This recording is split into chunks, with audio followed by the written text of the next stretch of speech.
আমরা আজকে কথা বলবো অটিজম নিয়ে। কেন আজকে অটিজম নিয়ে কথা বলবো? আচ্ছা, পারফেক্ট শোনা যাচ্ছে। ওকে, থ্যাংক ইউ ইন্দ্রনীল। আ আমরা আজকে কথা বলবো অটিজম নিয়ে।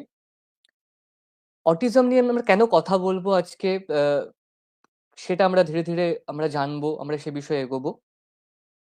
এবং আমাদের সাথে আজকে বিশেষ অতিথি রয়েছেন প্রতিবারের মতোই। তার সাথে আমরা কথা বলবো।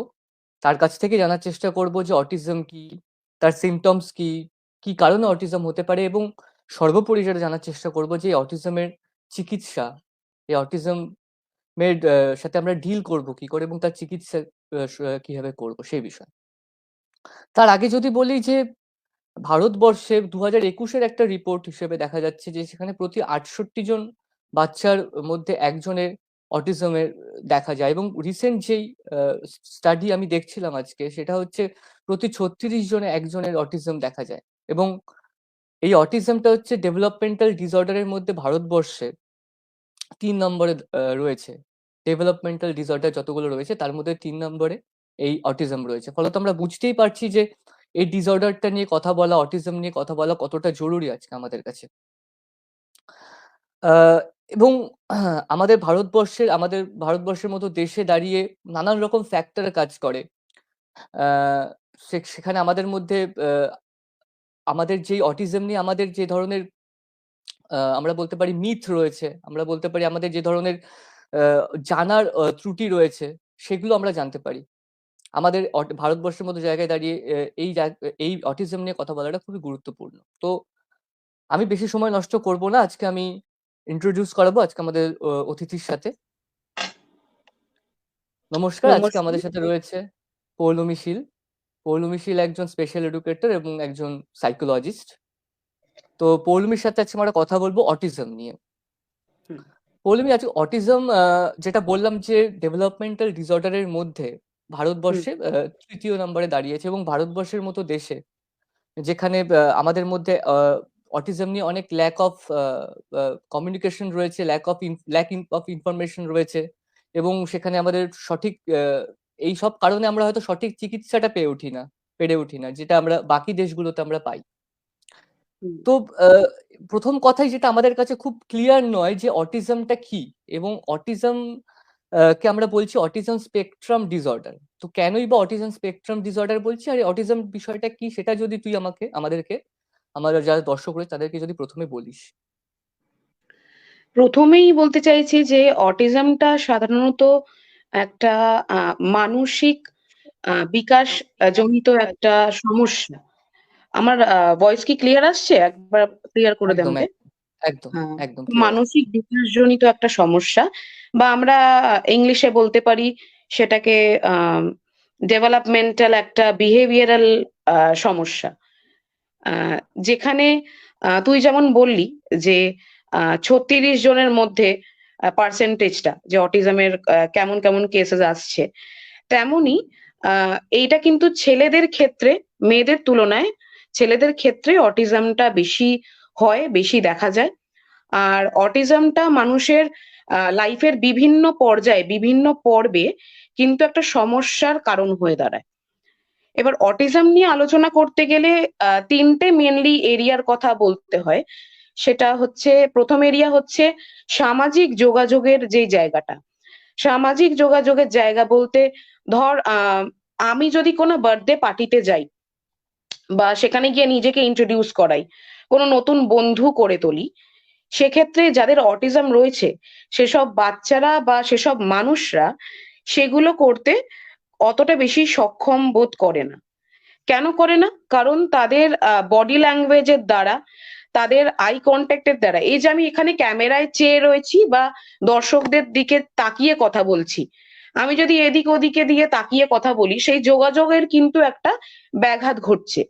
সেক্ষেত্রে সেই আম আই কনট্যাক্ট মেইনটেইন করে কথা বলা বা আমাদের বডি ল্যাঙ্গুয়েজ, এই যে আমি হাত নাড়ছি বা এই মুভমেন্ট হচ্ছে আমার মাথার, সেসব জিনিস দিয়ে কি বোঝা যাচ্ছে যে আমি তোদের সাথে একটা বা দর্শকদের সাথে একটা যোগাযোগ তৈরি করছি। সেক্ষেত্রে অটিজমের ক্ষেত্রে সেটা অসম্পূর্ণ থাকে অনেক ক্ষেত্রে। দ্বিতীয় এরিয়া যেটা সেটা হচ্ছে কমিউনিকেশন বা ভাষাগত দিক থেকে। ভাষাগত দিক থেকে আমরা সবাই জানি যে ভাষাটাকে আমরা দুভাগে ভাগ করতে পারি, একটা হচ্ছে ভার্বাল আর একটা হচ্ছে নন ভার্বাল। ভার্বালিটা তো তুই বুঝতেই পারছিস যে আমি তোর সাথে কথা বলছি, কথা বলার মাধ্যমে সেইটা অনেক সময় ল্যাকিং দেখা যায়, এটা মেন সমস্যা। অনেকের ক্ষেত্রে অটিজম ধরা পড়েই ধর স্পিচ প্রবলেমদের দ্বারা। আর নন ভার্বাল যেটা, সেটা হচ্ছে যে আম, আমি যে আগেটাতেও বললাম যে এই যে পয়েন্ট আউট করা বা ইশারায় কথা বলা বা চোখের অঙ্গভঙ্গি, এগুলোও কিন্তু তাদের একটা মানে সক্ষমতাতে একটা বাধা সৃষ্টি করে। এটা গেল সেকেন্ড এরিয়া, সেকেন্ড যেটা জায়গাটা সমস্যা তারা সম্মুখীন হয়। থার্ড এরিয়াটা হচ্ছে যে পুনরাবৃত্তিমূলক একটা ব্যবহার, মানে আচরণ বা একটা রেস্ট্রিক্টেড বিহেভিয়ার। আমি একটা এক্সাম্পল দিয়ে এটা বোঝাই যে মানে আমার কাছে একটা স্টুডেন্ট এসছে, সে এরকম করছে যে একটা গাড়ি নিয়েছে, সে সেটা মাটিতে ঘষছে, গাড়িটা তার খুব পছন্দ, সে সেটা মাটিতে ঘষছে আর ঘষেই চলেছে, তার কিন্তু থামার কোনো লক্ষণ নেই, সে ঘষে যাচ্ছে ঘষে যাচ্ছে। বা অনেক সময় এইটা অনেকেরই দেখা বিষয় যে যাদের অটিজম হয় সেসব শিশুদের ক্ষেত্রে নিজেদেরকে মারার প্রবণতাটা, রিপিটেটিভ অ্যাকশন দিয়ে মারা, মেরে চলেছে, এই যে একটা রিপিটেটিভ অ্যাকশন হচ্ছে, এই ব্যাপারগুলোই হচ্ছে তারা কন্ট্রোলে আনতে পারে না। তো এই দিক থেকেও একটা সমস্যা। এবার এই তিনটে এরিয়ার যখন আমরা তিনটে এরিয়ার মধ্যে সমস্যা খুঁজে পাবো, তখনই আমরা বলবো যে শিশুটি বা মানুষটির অটিজম হয়েছে বা অটিজম রয়েছে। এবার তুই যেটা সেকেন্ড যেটা আলোচনার বিষয় যে অটিজমটাকে স্পেকট্রাম কেন বলা হচ্ছে, অটিজম স্পেকট্রাম ডিসঅর্ডার। এবার আমি আর একটা উদাহরণ দিই, উদাহরণ দিলে মেবি হুম, দর্শকবৃন্দরা বেশি ভালো বুঝতে পারবে। আহ ধরে নি এ আর বি দুটো শিশু। এবার এর যেই সমস্যাটা আছে, বি এরও সেই সমস্যাটাই আছে। ধরে নি স্পিচ প্রবলেম, এর স্পিচ প্রবলেম রয়েছে, বি এরও স্পিচ প্রবলেম রয়েছে। সেক্ষেত্রে এর যেই শিশুটি, সে কিন্তু কথা বলতে পারছে না, তার সে কথার মাধ্যমে নিজের ভাবটা প্রকাশ করতে পারছে না। আর বি যে, সে হয়তো কথা বলছে কিন্তু এমন কথা বলছে যেন নিউজ রিডারদের মতো কথা বলে চলেছে, কিন্তু সেটা আমাদের বোধগম্য হচ্ছে না, আমরা তাদের ভাবটাকে মানে বুঝতে পারছি না বা তারা বোঝাতে পারছে না। এই যে একটা সিমটমের সিভিয়ারিটির বা সিমটমের যে তারতম্য, মানে প্রবলেম সেম, কিন্তু কেউ কেউ স্পিচ, কারোর মুখে স্পিচ হচ্ছে না আর কারোর মুখে স্পিচ হয়েও সেটা বোধগম্য হচ্ছে না আমাদের সাধারণ রেগুলার মানুষদের, সেই ব্যাপারটা। মানে একটা মানে সিমটমের, ভার্বাল নন ভার্বাল যেটা বলছিস আর কি, হ্যাঁ দু হ্যাঁ, রকম ভাবেই এই হচ্ছে। যে তারতম্য ঘটছে, এই ব্যাপারটার জন্যই ব্যাপারটাকে স্পেকট্রাম বলা হচ্ছে। কারণ আম, যে একটা বিশাল এরিয়া জুড়ে অটিজমটার আমরা কোনো এরকম বলতে পারি না যে মানুষটার অটিজম রয়েছে, মানুষটার এই। এবার অন্য অন্য মানুষের ক্ষেত্রে সেটা ডিফারেন্ট লেভেল বা ডিফারেন্টলি সেটা এফেক্ট করতেই পারে। হয়তো এরিয়াটা সেম, হয়তো স্পিচের জায়গাটা সেম বা সোশ্যাল কমিউনিকেশনের জায়গাটা সেম, কিন্তু তাদের অসুবিধের যে সমস্যার যে লেভেলটা, সেটা হয়তো ডিফারেন্টলি, সেটা হয়তো ভ্যারি করছে। সেই জন্যই এটাকে অটিজম স্পেকট্রাম ডিসঅর্ডার বলা হচ্ছে। আচ্ছা, মানে আমরা যেটা বুঝলাম যে এই মানে স্পেকট্রাম বলার একটাই কারণ, যেখানে আমরা মানে প্রত্যেকটা মানুষের কাছে এক এক রকম ভাবে ধরা দিচ্ছে অটিজমটা। মানে আমার কাছে একরকম ভাবে ধরা দিলে মানে বি এর কাছে অন্যরকম ভাবে, সি এর কাছে আবার অন্যরকম ভাবে, অর্থাৎ এর কোনো দিক নির্দেশ করা যাচ্ছে না, সেখান থেকে একে আমরা স্পেকট্রাম বলছি আর কি। সে হুম। কারণে অটিজম স্পেকট্রাম ডিসঅর্ডার বলছি। আর একটা আমার কথা বলার বিষয় এই ক্ষেত্রে হ্যাঁ। যে অনেক সময় মা বাবারা অনেক সময় এক্ষেত্রে ভুল করে বসেন। তারা হয়তো ভাবেন যে আহ মানে অপর কোনো ব্যক্তির যদি শিশু অটিজম থাকে, তখন তারা মনে করে যে তাদের ক্ষেত্রে যেটা প্রযোজ্য, তাদের কিওরের জন্য যেই সব মেথড গুলো প্রযোজ্য, সেগুলো আমার বাচ্চার ক্ষেত্রেও কিন্তু প্রযোজ্য হবে। রাইট, সেক্ষেত্রে রাইট। কিন্তু এটা একদম একটা ভুল ভাবনা। প্রত্যেকটা শিশুর অটিজমের কিওর বা অটিজমের যে সমস্যাগুলোর মানে সম্মুখীন যেগুলো হচ্ছে, সেগুলোর কিন্তু কিওর ব্যাপারটা বা সেগুলোর কিন্তু যে থেরাপিউটিক ব্যাপারটা কিন্তু ডিফারেন্ট হবে। সমস্যা ডিফারেন্ট হচ্ছে, সমস্যার লেভেল ডিফারেন্ট হচ্ছে, বাট সেটার কি টাইপটা হয়তো এক, সেই সমস্যার জায়গাটা হয়তো এক, কিন্তু বাকি জিনিসগুলো আলাদা আলাদা, ট্রিটমেন্টও আলাদা। এটাই। একদম। মানে আমরা যেটা বুঝতে পারলাম এতক্ষণ ধরে যে অটিজমের ক্ষেত্রে একটা আমাদের সোশ্যাল ইন্টারাকশনের প্রবলেম হয়, একটা আমাদের পার্সোনাল যে ইন্টারাকশন যেটা ভার্বাল হতে পারে, নন ভার্বাল হতে পারে, সেখানে একটা আমাদের প্রবলেম হয়, এবং আমাদের মধ্যে একটা প্রবলেম দেখা যায়, আমাদের রিপিটেটিভ বিহেভিয়ার দেখা যায় বাচ্চাদের মধ্যে হুম, বেসিক্যালি। হুম। এটা তো বেসিক্যালি বাচ্চাদের মধ্যে প্রথম দেখা যায়, এবং সেটা হয়তো পরবর্তীকালে মানে ডায়াগনোসিস হয় না বলে সেটা পরে বড়দের মধ্যে পরবর্তীকালে দেখা যেতে পারে, তাই তো? হ্যাঁ, হ্যাঁ, বেসিক্যালি এটা জন্মগতই একটা প্রবলেম বা কন্ডিশন ডেভেলপমেন্টাল বলা যেতে ডিসঅর্ডার পারে, যেটা আমরা জন্মগত বলছি। একটা কন্ডিশন। কিন্তু আনফরচুনেটলি এটা ধরা পড়ে ধরো 1.5 বছর বয়স থেকে। আচ্ছা। ধর 1.5 বছর বয়স কি 2 বছর বয়সে সেটা ধরা পড়ে, যখন মা আচ্ছা। বাবারা বুঝতে পারে। মা বাবারা হয়তো প্রথমে ভাবে যে হ্যাঁ বাচ্চা বলে হয়তো একটু বেশি দেরি হচ্ছে, কিন্তু তারা যদি খুব গুরুত্বপূর্ণ ভাবে তাদের ডেভেলপমেন্টের স্টেজ গুলাই, বলছি না যে সবাই ডেভেলপমেন্টের ব্যাপারটা খুব ভালো করে বুঝবে, কিন্তু হুম। এইটুকু বোঝার অবশ্যই দরকার যে বাচ্চা কখন হাঁটছে বা দাঁড়াচ্ছে বা কথা বলছে, বা যেটাকে আমরা ব্যাবলিং বলি, মামা, বাবা, দাদা, এই টু হুম। লেটার হুম। ওয়ার্ড গুলো যখন বলছে, হুম। সেগুলোতে যখন অনেক বেশি টাইম লাগছে, বা হুম। বাচ্চা যখন আপনার সাথে আই কন্ট্যাক্ট করছে না, হুম, রাইট। বা তাদের অঙ্গভঙ্গি দিয়ে বোঝাচ্ছে না যে তাদের কি মানে প্রয়োজন, হুম। হুম। হুম। তখনই কিন্তু এক্সপার্টের পরামর্শ নেওয়াটা অত্যন্ত মানে জরুরি। এরকমও অনেক কেসেস এসছে যে বাচ্চার অটিজম ছিল, কিন্তু তারা হুম। সেটাকে ওষুধ খাইয়ে খাইয়ে আরো বেশি প্রবলেমেটিক করে তুলেছে, কারণ শুধু ওষুধের মাধ্যমে এটা কমানো পসিবল নয়। একদম। মানে যেটা বোঝা যাচ্ছে যে এটা একটা যেহেতু ডেভেলপমেন্টাল ডিসঅর্ডার এবং একটা নিউরোলজিক্যাল ডিসঅর্ডার, তো আমাদের যেটা দেখা যাচ্ছে, আমাদের একটা অ্যাওয়ারনেসের প্রচুর অভাব রয়েছে এই অটিজম নিয়ে। এবং হুম, এটাও দেখা যায় যে হয়তো আমার ফ্যামিলিতে কারো অটিজম রয়েছে, আমরা সেই রকম ভাবেই ট্রিটমেন্ট করতে চাই যে অন্য কোনো অটিজমের যদি কোনো বাচ্চাদের থেকে থাকে, এই একটা প্রবলেম হ্যাঁ, আমাদের মধ্যে দেখা যাচ্ছে। এবং বেসিক্যালি আমাদের এনভায়রনমেন্ট মানে যেটা রয়েছে সেখানে মানে একটা বাচ্চার ডেভেলপমেন্টাল ডিসঅর্ডার রয়েছে, সেটা পরিবেশের সাথে বলাটাও একটা প্রবলেমের হয়ে যায়, বাকি মানে বাবা মাদের ক্ষেত্রে বলছি আর কি। সেখানে তারা চট করে মানে একটা সঠিক জায়গায় একজন স্পেশাল এডুকেটরের কাছে বা ডাক্তারের কাছে নিয়ে যেতে তারা হয়তো লজ্জা বোধ করে, একটা তাদের সেই বিষয়টা রয়ে যায়। যখন সেটা এক্সট্রিম পর্যায়ে চলে যায় তখন গিয়ে তারা হয়তো সেই হুম, জায়গাটাতে তারা ভিজিট করে। একদমই তাই। এবার হ্যাঁ, হ্যাঁ, তো এবার তোর কাছে আমি যেটা জানতে চাইবো যে আমরা এরপরে জানতে চাইবো যে মানে কি কারণে অটিজম হতে পারে?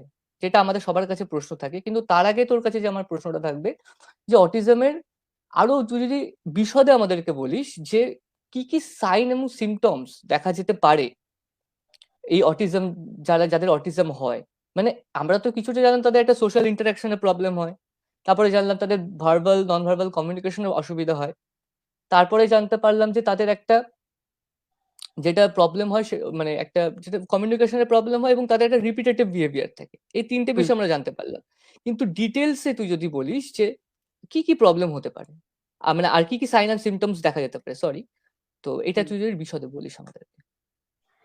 যদি এইভাবে বলি যে কি কি প্রবলেম ফেস করে বা সাইন বা সিমটমস যেটা তুই বলছিস, সেক্ষেত্রে বলা যেতে পারে যে আ অনেক ক্ষেত্রে অনেকেই এটা লক্ষ্য করে থাকবে যে যাদের অটিজম রয়েছে সেসব শিশুরা অত্যন্ত আ রেগে যায়। খুব মানে খুব ক্ষুদ্র জিনিসে তারা অনেক বেশি রেগে যায়। ফলে তাদের আউটকামটা সেইভাবেই হয়। হয়তো তারা ভাঙচুর করছে, হয়তো তারা অন্যদেরকে হিট করছে, হয়তো সেলফ হিটিং ও দেখা যায়। নিজেদেরকে মারছে, অন্যদেরকে মারছে, বা তারা ভাঙচুর করছে বা তারা চিৎকার করছে। প্রথমত এইটা কেন হচ্ছে সেটাকে খুঁজে বার করতে হবে। আমরা সবাই, আমরা যারা রেগুলার যারা পিপল আছি, যারা রেগুলার মানুষ আছি, আ তাদের ক্ষেত্রে ব্যাপারটা কিন্তু সেমই হয়। যে আমরা যদি কারোর উপর খুব বেশি চেঁচাই, আর ৫ জন কিন্তু পয়েন্ট করে যে আমি চেঁচাচ্ছি। তার পেছনে আমি কেন চেঁচাচ্ছি, কি জন্য চেঁচাচ্ছি, সেটা কিন্তু সবাই সেটা নোটিস করে না বা সবাই সেটা জানতে চায় না। আর এক্স্যাক্টলি সেম জিনিসটাই হয় অটিজম শিশুদের ক্ষেত্রে, যে তারা কেন চেঁচাচ্ছে। প্রথমত আমাদের তাদেরকে অ্যাকসেপ্ট করতে হবে যে তারা একটা কন্ডিশনে রয়েছে, তারা তারা একটা কন্ডিশনের মধ্যে সীমাবদ্ধ। আর এটা অ্যাকসেপ্ট করতে হবে যে তারা তাদের ভাবটা, যেটা প্রথমে বললাম, প্রথম যে এরিয়াটা, তারা তাদের ভাবটাকে প্রকাশ যেমন করতে পারে না, তেমন অন্যদের ভাবও বুঝতে পারছে না। অটিজম শিশুদের কিন্তু এইটা অলওয়েজ তাদের ট্রাই থাকে যে পরিবেশের সাথে সংযোগ তৈরি করা। তারা যে করতে পারছে না, তাদের মধ্যে প্রচন্ড পরিমাণে স্ট্রেসের উদ্রেক হয়, প্রচন্ড পরিমাণে। যেমন কেকের লেয়ারিং থাকে, লেয়ারের ওপর লেয়ার, তেমন সেম ভাবেই তাদেরও কিন্তু স্ট্রেস গুলো জমা হতে থাকে, আমাদের সাধারণ মানে রেগুলার পিপলদের মতোই, রেগুলার মানুষদের মতোই।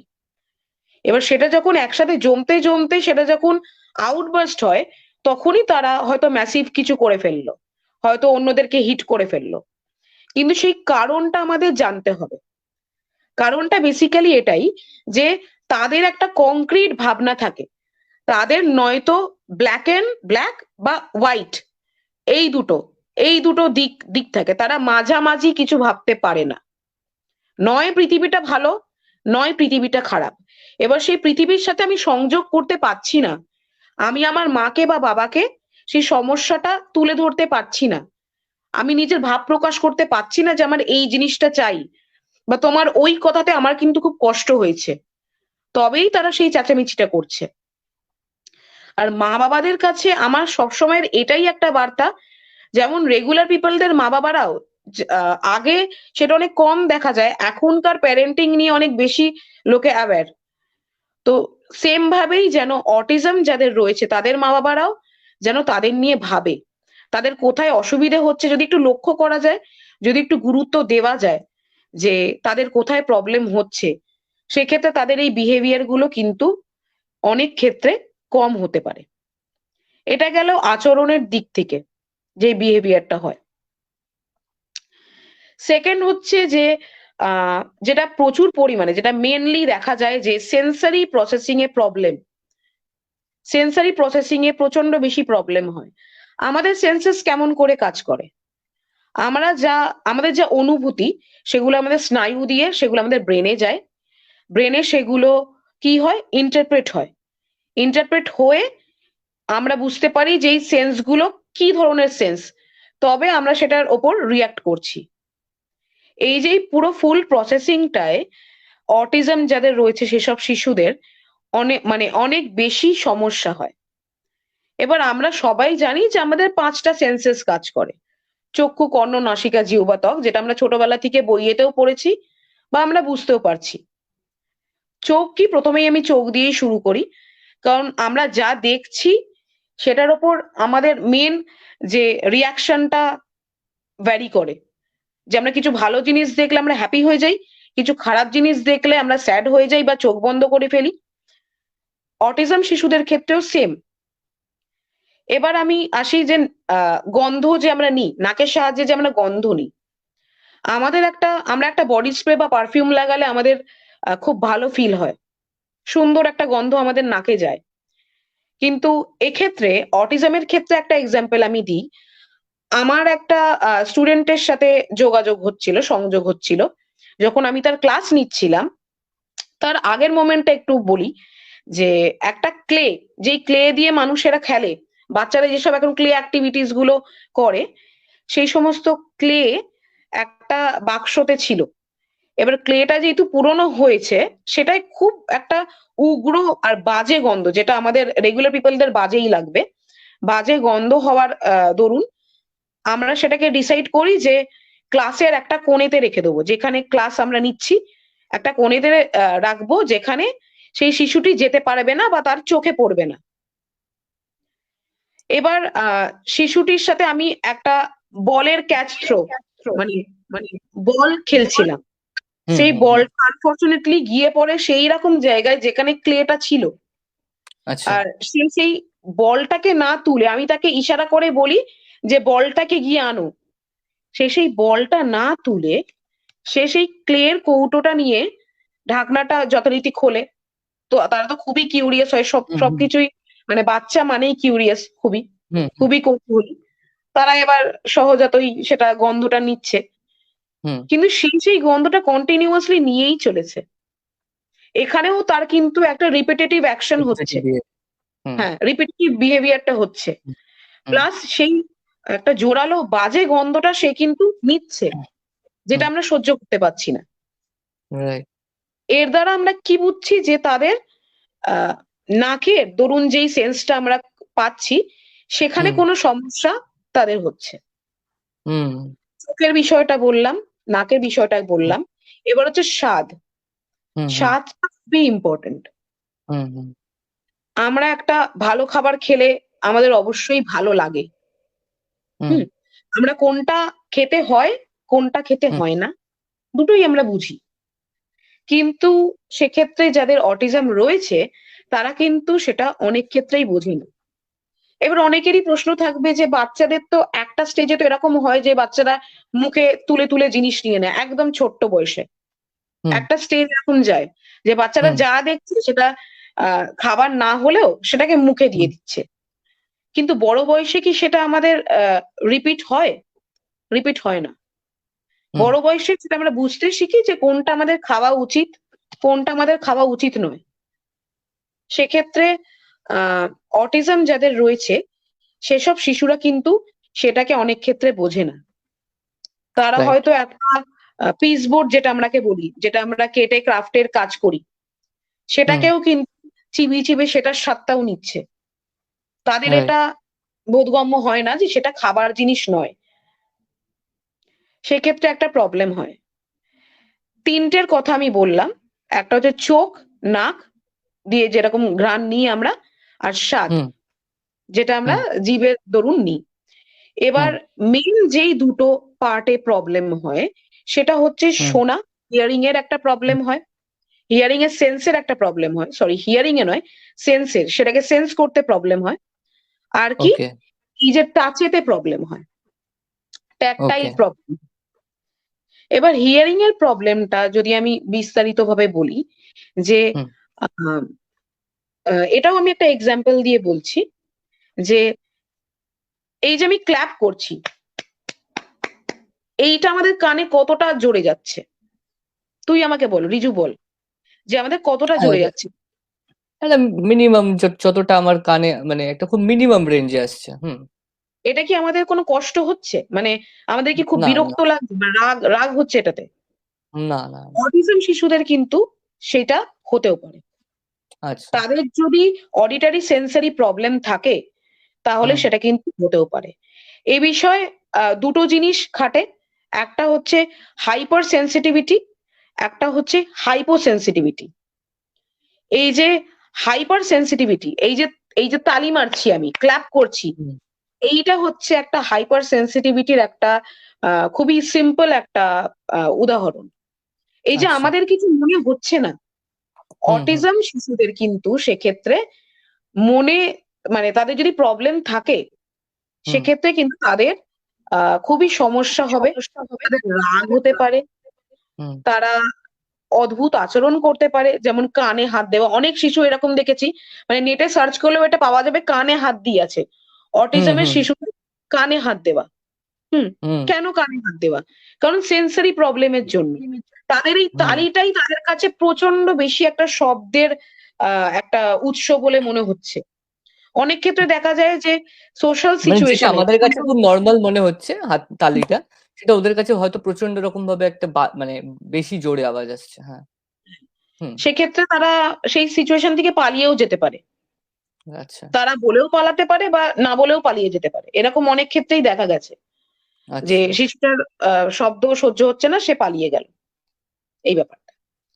আর আচ্ছা। একটা হচ্ছে হাইপো সেনসিটিভিটি।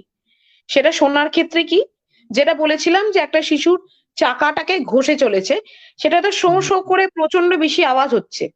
সেটা হুম, তো হুম, আমাদের সহ্যের বাইরে। আমাদের হুম, এক নাগাড়ে সেই শব্দটা শুনতে ভালো লাগছে না। কিন্তু হুম, শিশুর সেটা বোধগম্য হচ্ছে না।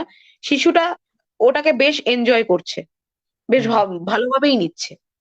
হুম, এক্ষেত্রে এটা হয়। মানে এটা অডিটরি সেন্সরি প্রসেসের ক্ষেত্রে, সেন্সরি প্রসেসিং এর ক্ষেত্রে সমস্যা হলে এরকম হাইপার আর হাইপো সেনসিটিভিটিটা দেখা যায়। তেমন ভাবেই এটা কিন্তু টাচের দিক থেকেও সেম, ট্যাকটাইলের দিক থেকেও সেম। আ অনেক ক্ষেত্রে দেখা যায় যে অটিজম যাদের রয়েছে শিশুরা, তাদের প্রিয় মানুষ, তাদের কেয়ার গিভার, মা-বাবাদের চেপে গিয়ে জড়িয়ে ধরছে বা একটা অচেনা ব্যক্তির কোলে গিয়ে বসে পড়ল। হুম, সেটা হুম, খুবই অদ্ভুত। এবার ব্যক্তিটি নিজেই হকচকিয়ে যাবে যে কেন বসলো? হুম, হুম? সেক্ষেত্রে তাদের কিন্তু টাচের সেটা হাইপো সেনসিটিভিটির একটা উদাহরণ। যে আচ্ছা, তারা কতটা জোরে মা-বাবাকে ধরছে, কতটা জোরে জড়াচ্ছে বা কতটা জোরে হাত ধরছে, হুম, হুম, তারা হুম, কিন্তু সেটা তাদের বোধগম্য হয় না। তারা বুঝতে পারে না যে আমরা তাদের ব্যথা পাচ্ছি। আর হাইপার সেনসিটিভিটির যদি আমি বোঝাতে চাই যে হুম। আমরা যদি তাকে একবার এরকম করেও ডাকি, একটা টাচ করে, তাতেও অনেকটা ওদের রিঅ্যাকশন হতে তাতেও পারে। কিন্তু তারা সংবেদনশীল হয়ে পড়ে। হুম, তখনও তারা তাদের বিচলিত হয়ে পড়বে বা তাদের রাগ হতে পারে। নানা রকমের তারা এক্সপ্রেশন সেটাকে এক্সপ্রেস করতে পারে। বুঝছি, এই একটা বুঝছি। এবার এটা গেল কানের ব্যাপারটা গেল আর টাচের ব্যাপারটা গেল। কাজের ব্যাপারটা গেল। আর বাকি দুটো সেন্সেসও কাজ করে। সেটা আম সেটা অনেকে জানে বা অনেকে না জানতেও পারে। একটা হচ্ছে যেটাকে ইংরেজি ভাষায় বলে আ প্রোপ্রিওসেপশন। আচ্ছা, প্রোপ্রিওসেপশন এর ব্যাপারটা হচ্ছে যে আমাদের হাতের বা মুভমেন্ট এর কতটা আমরা স্পেসটা মানে এপ্লাই করছি। এই যে আমি হাতটাকে এগোচ্ছি, এই যেটা স্পেস, আমি বুঝতে হুম, পারছি যে এতটাই আমার গণ্ডি। এরপরে হুম, যদি হুম, আমি হাতটাকে এগোই, আমার কিন্তু ফোনের সাথে ধাক্কা লেগে যেতে পারে। আচ্ছা, তারা কিন্তু সেটা বোঝে না। আচ্ছা, তাদের হুম, স্পেস এর ব্যাপারটা সেইজন্য অটিজম আ আগে এটা কমপ্লিট করিনি যে তাদের স্পেস এর হুম, ব্যাপারটায় প্রবলেমের একটা সৃষ্টি হয়। হুম, হুম, এইজন্য অটিজম শিশুদের অনেক সময় দেখা যায় যে তাদের প্রচুর স্পেসের দরকার পড়ে। তারা কোনো সোশ্যাল আচ্ছা, গ্যাদারিং এ গিয়ে নিজেদেরকে কোপ আপ করতে পারে না। তাদের আচ্ছা, স্পেসের দরকার পড়ছে। হুম, এই ব্যাপারটা একটা ঘটে। যেটা হুম, হুম, আমরা বুঝতে পারি যে আমাদের হুম, কতদূর হাতটাকে এরকম করতে হবে বা পাটাকে কতদূর আমরা আ লম্বা করলে হুম, অন্যদের সমস্যা হবে না। হুম, বা হুম, কতটা লম্বা স্ট্রেচ করব যে হুম, আমাদের পরিধির মধ্যেই সেটা থাকবে। আচ্ছা, সেই দিক থেকে একটা ব্যাপার হয়। আরেকটা সেন্স কি যেটা 7th সেটা হচ্ছে ভেস্টিবিউলার সেন্স। হুম, হুম, ভেস্টিবিউল কোনটা? যেটা আমাদের কানের মধ্যে থাকে। যেটা আমরা পড়েছি এর আগে আ বিজ্ঞানে যে আমাদের ভারসাম্য হুম, রক্ষা করে ভেস্টিবিউল। হুম, হুম, আমরা যদি আ রাস্তায় যেতে গিয়ে হোঁচট খেয়ে পড়ে যাই, আমাদের ভেস্টিবিউল আমাদের বলে দেবে যে, "তুমি পড়ে গেছো, তুমি বেন্ড হয়েছো, তোমাকে উঠে দাঁড়াতে হবে। সামলাতে হবে। হুম, হুম, সামনে দাঁড়াতে হবে।" হুম, হুম, হুম, সেক্ষেত্রে অটিজমের ক্ষেত্রে সেটা তারা বুঝতে পারে না। অনেক রাইট। সময় এরকম দেখা যাবে যে অটিজমের বাচ্চারা এরকম মাথাটাকে দোলাচ্ছে। তারা আচ্ছা, হ্যাঁ, পায়ের হ্যাঁ, পাটাকে পায়ের একটা ভার অন্য পায়ের উপর পুরো দিচ্ছে। আর সেম ভাবেই অন্য পায়ের উপর আবার দিচ্ছে। অপোজিট। একবার এদিক, একবার ওদিক। মাথা দোলাচ্ছে। তারা কিন্তু সেটায় সমস্যা হচ্ছে ঠিকই, কিন্তু এটা তাদের কোপিং স্ট্র্যাটেজি। আচ্ছা, যে তারা এই ভেস্টিবিউলার সেন্সটাকে ঠিক করছে সেইসব মুভমেন্টস এর দ্বারা, সেসব বিহেভিয়ার এর দ্বারা। ওকে, যেটা দেখে অনেকের মা-বাবা ভাবে যে একটা এম্বারাসিং সিচুয়েশন অন্যদের আ হুম, কাছে। সোশ্যাল একটা গ্যাদারিং এ যদি কোনো বাচ্চা এরম করে যায়, কন্টিনিউয়াসলি নড়ে, হুম? সেক্ষেত্রে অন্যরা অন্যভাবে নিচ্ছে। কিন্তু মানে তাদের এটা একটা বেসিক্যালি সেন্সটা রয়েছে কিন্তু প্রপার আমরা আমরা যেভাবে ব্যাপারটাকে পারসিভ করি সেরকম ভাবে তারা করে না। এটা হচ্ছে মানে প্রসেসিং এ ব্যাপারটা। প্রবলেম। হুম, প্রসেসিং এ প্রবলেম। প্রসেসিং কিন্তু এর তারা প্রবলেম। সবই বুঝতে পারে। হুম? কিন্তু তারা সবই সেন্স করতে পারে। কিন্তু হুম, সেই সেন্সটা ঠিক জায়গায় গিয়ে পৌঁছচ্ছে না। হুম, আর তার এক্সিকিউশন ও হচ্ছে না। রাইট। এই একটা সেনসরি প্রবলেম। স্লিপের স্লিপের দিক থেকে অনেক সমস্যা দেখা যায়। হুম, যে অনেক ক্ষেত্রে অনেক বাবা-মায়ের অভিযোগ থাকে যে আমার বাচ্চা একদম ঘুমোচ্ছে না বা আমার বাচ্চা এক্সেসিভ ঘুমোচ্ছে। এবার সেটা হুম, কেন হয়? আমাদের মধ্যে একটা মেলাটোনিন নামে একটা হরমোন খরিত হয়। সেটা হুম, সাধারণত ব্রেনেই হয়। তো মেলাটোনিন হরমোনটা কি করে? যেটা যদি বেশি খরিত হয় আমরা বেশি ঘুমোই। আর সেটা যদি কম খরিত হয় আমরা কম ঘুমোই। সেক্ষেত্রে হুম, অটিজম শিশুদের ক্ষেত্রে বেশি কমের এই রেশিওটা অনেক সময় ডিসব্যালেন্স হয়ে যায়। ব্যালেন্সে থাকে না। আচ্ছা, আবার কোনো ক্ষেত্রে দেখা যায় তারা যদি ঘুমিয়েও পড়ে, রাতের দিকে হুম, বারবার উঠছে। সেক্ষেত্রে তার মা-বাবাদেরও অসুবিধে হচ্ছে যে আমার বাচ্চাটা উঠে পড়েছে। তাকে হুম, হুম, আবার ২য় বার করে শোয়ানোটা কোয়াইট টাফ জব একটা। খুবই আচ্ছা। কঠিন একটা কাজ। হুম? মানে চট করে যাদের তার ঘুম ঘুম আসে না। আসবে না। হুম। হুম, তাদের ঘুম আসে না। হুম, তো সেক্ষেত্রে ডক্টরের সাথে পরামর্শ করে মেলাটোনিনের কোনো পিল দেওয়া যেতে পারে। মেলাটোনিন হুম, পিল এপ্লাই করে সেটাকে ব্যালেন্সে আনা যেতে পারে। এই ওকে। একটা। আর অ্যাটেনশন এর ব্যাপারটা তো বলেই দিয়েছি। ১ম এ যেটা হুম, হয় যেটা সামাজিক যোগাযোগের বললাম আই কনট্যাক্ট মেইনটেইন করা। হুম, সেটা অনেক সময় দেখা যায় যে একদম ঠিক থাকে না। আই কনট্যাক্ট মেইনটেইন করছে না, অন্যদিকে তাকিয়ে আছে। আমি ডাকছি অন্যদিকে তাকিয়ে আছে। হুম, তারা বুঝতে পারছে না। তারা নিজেদের ওয়ার্লড এ নিজেদের ওই গণ্ডি, সাদা কালো ওয়ার্লড এই তারা থেমে আছে। সেখানে যেসব জিনিস হচ্ছে সেগুলোকেই তারা ভাবছে। তারা ওকে, কিন্তু এরকম নয় যে তারা চাইছে না। তারা এরকম নয় যে আমাদের সাথে মিশতে চাইছে না। তারা চাইছে কিন্তু তারা পারছে না। রাইট। যেহেতু তারা মূলত ভাব এই প্রকাশ করতে পারে সমস্যাগুলো না আরকি। হ্যাঁ, হ্যাঁ। হুম। এই সমস্যাগুলোর সাথেই তারা সম্মুখীন হয়। এই সমস্যাগুলো নিয়ে।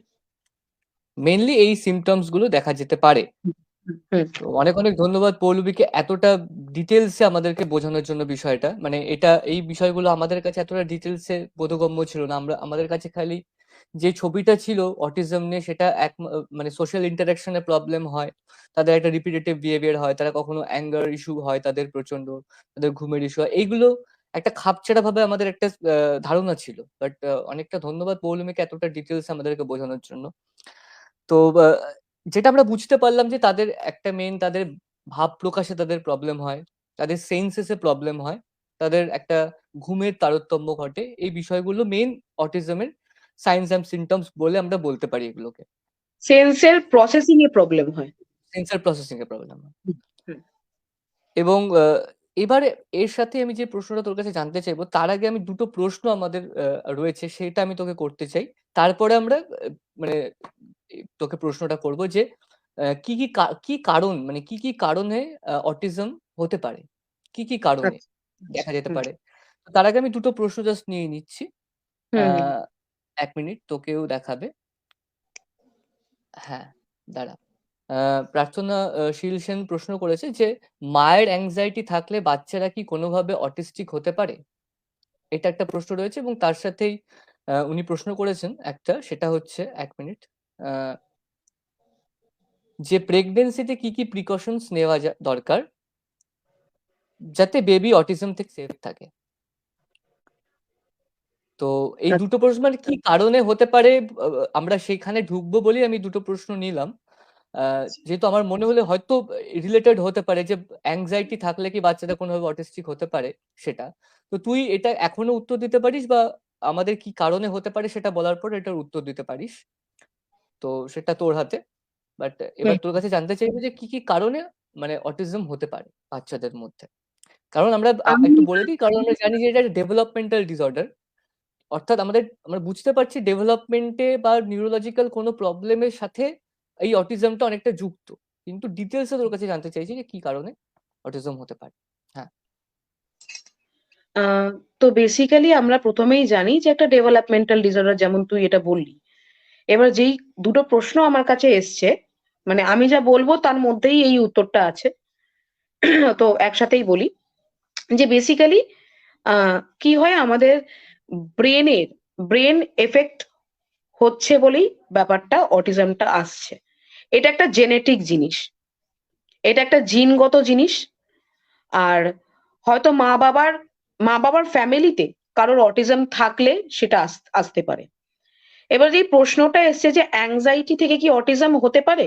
মায়ের যদি anxiety হয়, সেক্ষেত্রে মায়ের anxiety হচ্ছে, বাচ্চাও কিন্তু anxious হতে পারে। মা যা ফিল করে পেটে থাকাকালীন বাচ্চাও কিন্তু সেই ফিলটা করে। মা ভয় হুম, পেলে বাচ্চার মধ্যেও পরবর্তীকালে দেখা যাবে যে বাচ্চাও সব সিচুয়েশন গুলো সামলাতে পারছে না, তার ভয় লাগছে।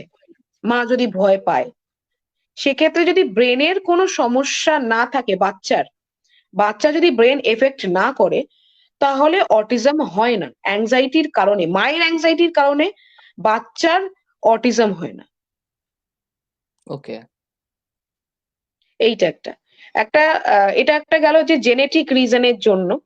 হুম, অনেক সময় এরকমও দেখা গেছে স্টাডিজে যে নানা রকম ইনফেকশনের কারণে মানে অটিজম হচ্ছে। যেমন রাইট। মায়ের যদি রুবেলা নামক একটা ভাইরাস আছে, সেটা যদি হুম, মাকে এফেক্ট করে, হুম, বা মানে মাকে এফেক্ট করলে তবেই তো বাচ্চার ব্রেনে সেটা এফেক্ট মানে করে। সেই স্বাভাবিক। বাচ্চার হুম, ব্রেনে যদি সেই আহ আহ, মানে ভাইরাসটা এফেক্ট করে, বা যদি জন্ডিস হয়, এইরকম রোগের জন্য অনেক সময় দেখা যায় যে অটিজম হয়।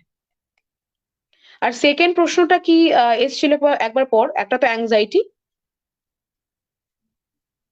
তুই হয়তো মিউট আছিস, আনমিউট হ। আহ, এটা আছে প্রথমে, প্রেগনেন্সিতে কি কি প্রিকশনস নেওয়া দরকার, এবং তার সাথে রয়েছে যাতে বেবি অটিজম থেকে সেফ থাকে। মানে বেসিক্যালি প্রেগনেন্সিতে কি কি প্রিকশনস নেওয়া দরকার আর কি, অটিজম না হওয়ার জন্য। হুম, অটিজম না হওয়ার জন্য সেইভাবে কিন্তু প্রিকশন তো সবাই নেয়। প্রেগনেন্সিতে কি কেউ বাজেভাবে নিজেদেরকে রাখে কি? তার হাজবেন্ড বলা মানে যে প্রেগনেন্ট হচ্ছে তার হাজবেন্ড, তাদের পরিবার, সবাই কিন্তু একটা মানে যে প্রেগনেন্ট মহিলা তাকে কিন্তু কেয়ারের মধ্যেই রাখে। সেটা হুম, খাবার দাবার থেকে শুরু করে, সেটা স্ট্রেসের দিক থেকে শুরু করে সবটাই আর কি। হুম, সেক্ষেত্রে আহ আলাদা করে প্রিকশন নেওয়ার জন্য যে অটিজম হবে না, সেরকম কিন্তু কিছু এখনো বলা যাচ্ছে না। মেনলি অটিজমের যে এই একটা কারণেই 100% এই কারণেই হয়, সেটা কিন্তু এখনো পর্যন্ত জানা যায়নি। যে এই একটা ওকে, রিজনই যার জন্য অটিজম হচ্ছে, হুম, যে আমরা মশার কারণেই ম্যালেরিয়া হচ্ছে, হুম, মশাই এটার কারণ, মশা বাইট করেছে তাই ম্যালেরিয়াটা হচ্ছে, আমরা যে জানি। অটিজমের হুম। অটিজমের ক্ষেত্রে কিন্তু এটা ধরা প্রচন্ড পরিমাণে মুশকিল। মানে সেটা আমার মনে হয়েছে যে ধর আমরা তো প্রত্যেকটা মানুষ বিভিন্ন একটা সোশ্യോ ইকোনমিক্যাল জায়গা থেকে বিলং করি। আমার মনে হয়েছে উনি যেটা করতে চাইছেন সেটা এরকম হতে পারে যে অনেক ফ্যামিলিতে মানে সবাই হয়তো খুব একটা মানে সেই মাকে সেই জায়গাটা দেয়, প্রিকশন এর জায়গাটা দেয়। এবার এমন অনেক ফ্যামিলিতে থাকে যেখানে মা সেই প্রিকশন এর জায়গাটা পায় না। আ হয়তো তাকে দিয়ে প্রচন্ড রকম ভাবে একটা কাজ করানো হচ্ছে। তার অনেক হেক্টিক একটা শিডিউল যাচ্ছে। হুম বা হুম তাকে হয়তো এমনও মানে দেখা যেতে পারে তাকে মারধর করা হচ্ছে। হয়তো হতে পারে সে একটা কিছু ড্রাগ এর সাথে যুক্ত রয়েছে। ড্রাগ আ নিচ্ছে, হয়তো সিগারেট খাচ্ছে বা অ্যালকোহল পান করছে। তো সেখান থেকেই কোনো সেফটি সেই জায়গাগুলোকে এফেক্ট করে? মানে আমার মনে হয় এটা হয়তো উনি না, জানতে চাইছেন। অটিজমের ক্ষেত্রে তেমন কিন্তু কোনো এফেক্ট করে না। অটিজমের ক্ষেত্রে শুধু মানে জেনেটিক ব্যাপারটাই মেনলি দেখা গেছে। আর এইটা দেখা গেছে যে মা বাবা যদি মা যদি বয়সকালে কনসিভ করে, তার এজ যদি বেশি হয়, ওকে, সেক্ষেত্রে একটা প্রবলেম থাকে। এজ আচ্ছা। বেশি হলে সেক্ষেত্রে আহ অটিজম হওয়ার চান্স অনেকটা বেশি বেড়ে যায়। মানে এমন নয় যে হবেই, বাট চান্সটা থেকে যায় আরকি। হ্যাঁ, চান্স থেকে যায়। রাইট। হবেই সেরকম নয়। কারণ এখন তো সবাই নিজেকে এস্টাবলিশ করতেই ব্যস্ত। একদম, মানে একদম, একদম। বিয়ে করেই যে লোকে না, কনসিভ করে নেবে, এই ধারণাটা এখন সব পাল্টাচ্ছে। হ্যাঁ, একদম। হুম। তো সেক্ষেত্রে এইটা মানে এটা মেনলি জাস্ট নিজের টুকু ভালো করে যাও, নিজের কেয়ার নাও প্রেগনেন্সিতে। হুম, চিন্তা হুম, ভাবনাগুলো দূরে রাখাই ভালো। মানে হয়তো অটিজম হবে না, কিন্তু হুম, অন্য কোনো কিছু এলেও এসে যেতে পারে। অন্য ওকে। কোনো কিছু আমি সেক্ষেত্রে আইডিটাও বলছি। আইডির হুম, একটা সম্ভাবনা থাকে, ইন্টেলেকচুয়াল ডিসেবিলিটির একটা সম্ভাবনা থেকে যায়। তো স্ট্রেস ওকে। থেকে বা অ্যাংজাইটি থেকে যতটা দূরে থাকবে, যত হ্যাপি থাকবে, যত হেলদি ফুড ইনটেক করবে, তত হেলদি বাচ্চা হবে, এটা আমরা সবাই জানি। আবার আমি বললাম। আচ্ছা, আর আচ্ছা আরেকটাও দেখা হুম, গেছে, বল। হুম। না, বল, বল, তারপরে বলছি। হুম। আর একটাও কারণ হতে পারে যে টুইনদের ক্ষেত্রে প্রচন্ড বেশি পরিমাণ দেখা যায়, যারা টুইন বেবি হয়, যমজদের ক্ষেত্রে এই ওকে। অটিজমটা অনেক বেশি দেখা যায়। আর প্রায়, যেটা একদম শুরুতে বলেছিলাম, যে ছেলেদের ক্ষেত্রে মোস্টলি দেখা যায় এটা, মেয়েদের ক্ষেত্রে অনেক কম হয়, কিন্তু ছেলেদের ক্ষেত্রে বেশিরভাগ দেখা যায়।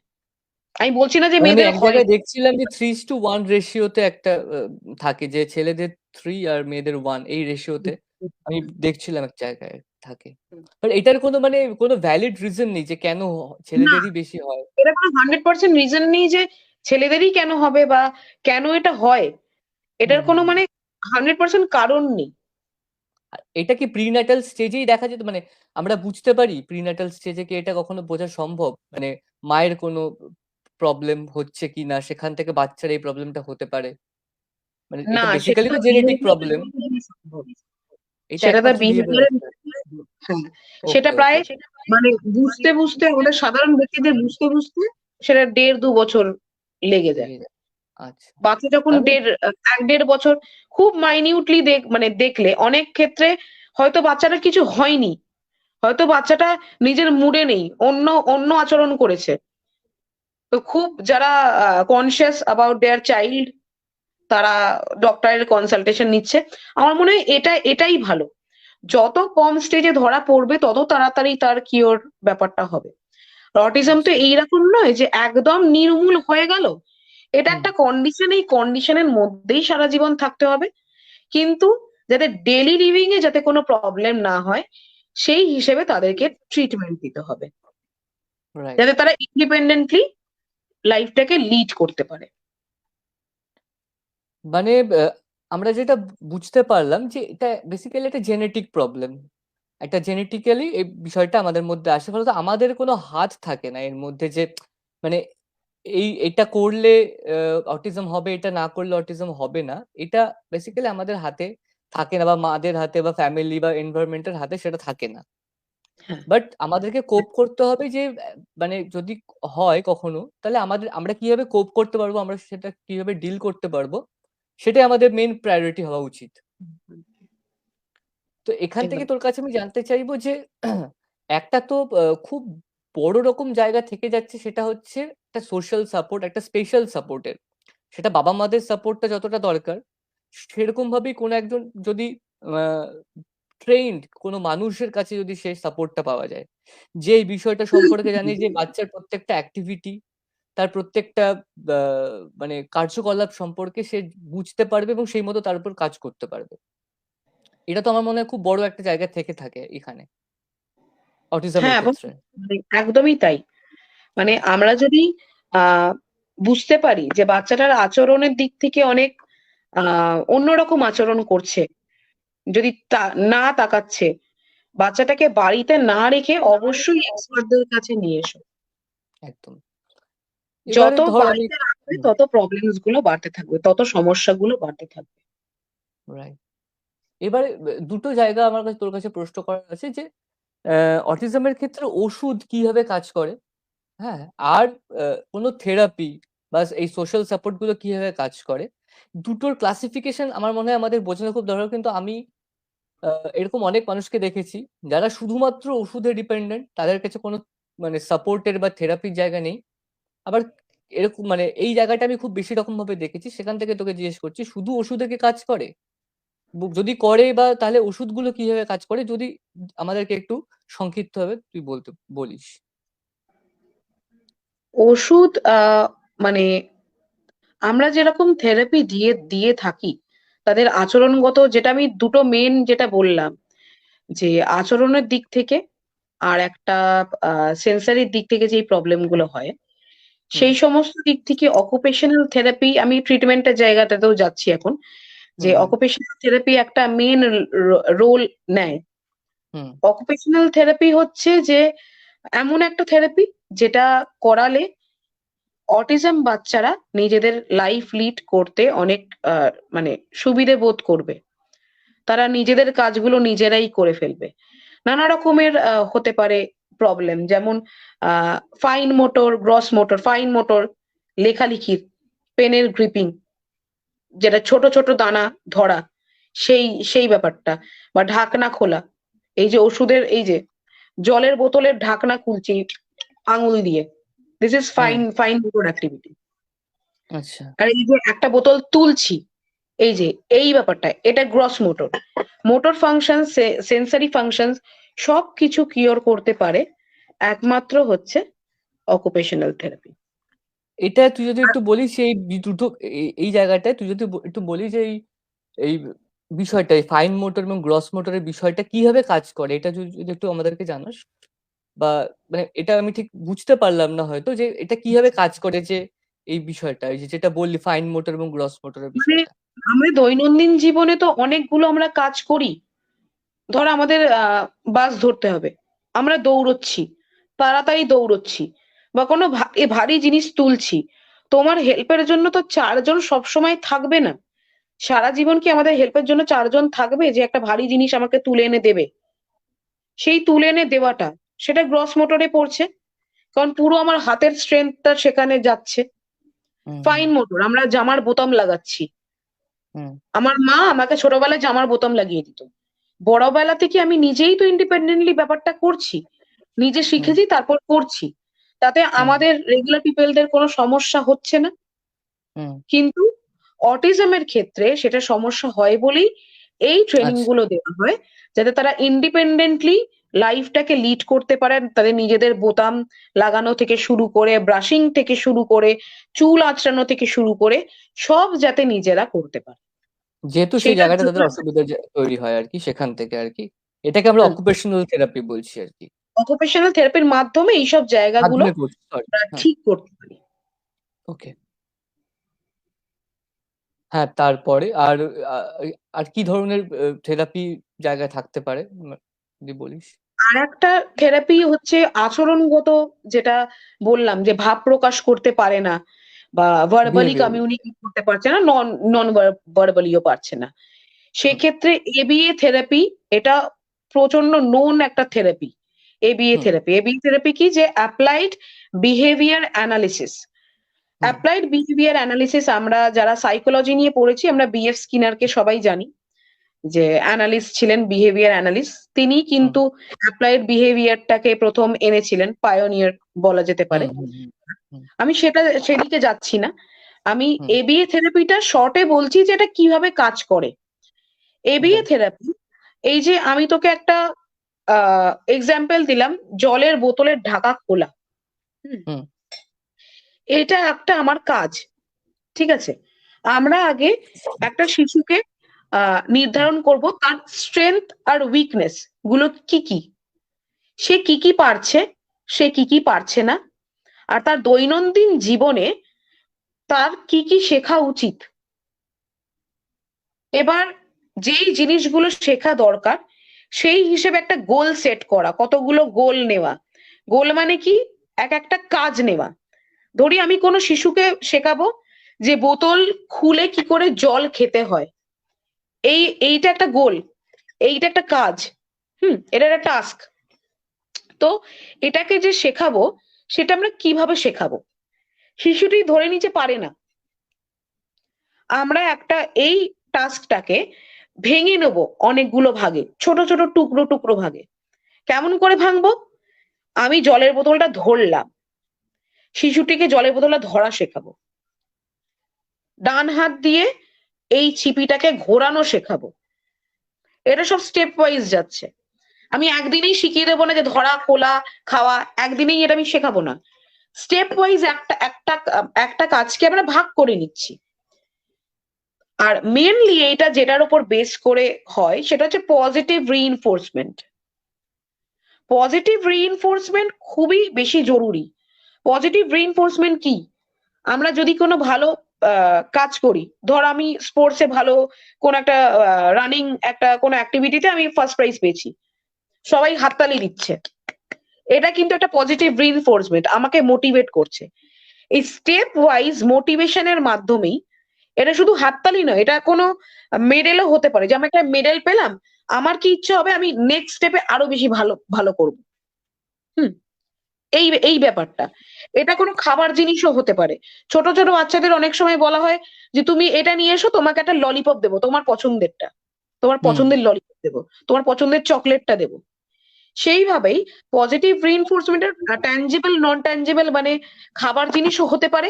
আবার তার কাছে যেটা খুব ভালো লাগার, যেমন অনেক শিশু খুব ভালোবাসে যে তারা একটা কিছু ঠিকঠাক লিখলে একটা হাতে স্মাইলির একটা স্ট্যাম্প দেওয়া, বা একটা খাতার মধ্যে ভেরি গুড বলে একটা স্মাইলি বা একটা স্টার দিয়ে দেওয়া, সেটাও কিন্তু একটা রিইনফোর্সমেন্ট।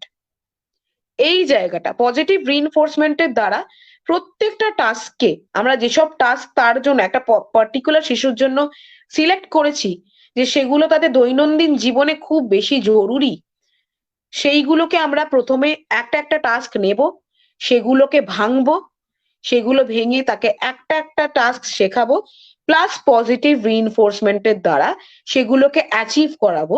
ফলে সে সেই টাস্কটাতে পুরো শিখে যাবে, সেই টাস্কটা শিখতে সে সাকসেসফুল হবে। এটাই হচ্ছে এবিএ থেরাপির মূল ব্যাপারটা।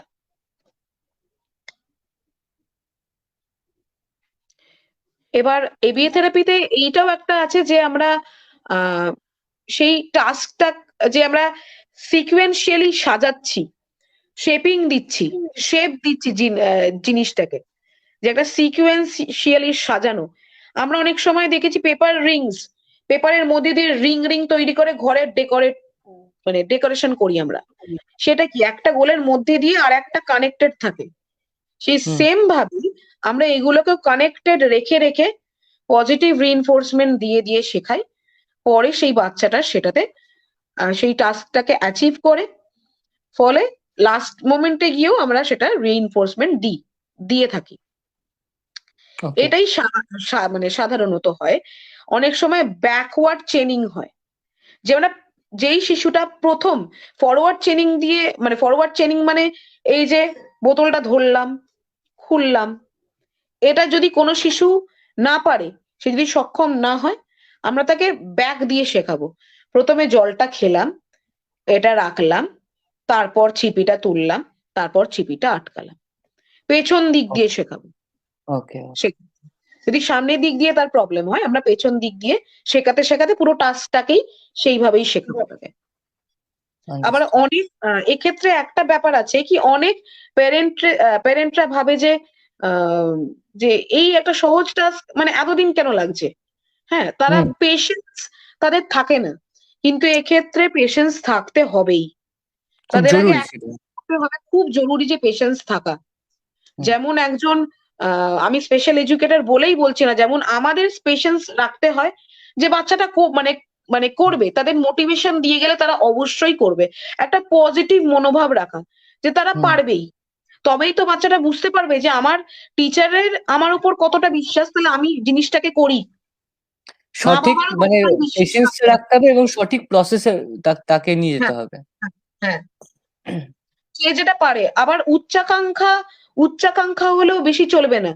অনেক বাবা ভাবে যে আমার আমার বাচ্চা একটা স্পেশাল স্কুলে যাচ্ছে, তো গিয়েই সবকিছু একদম শিখে নিয়ে বেরিয়ে চলে আসবে। এরকম হয় না।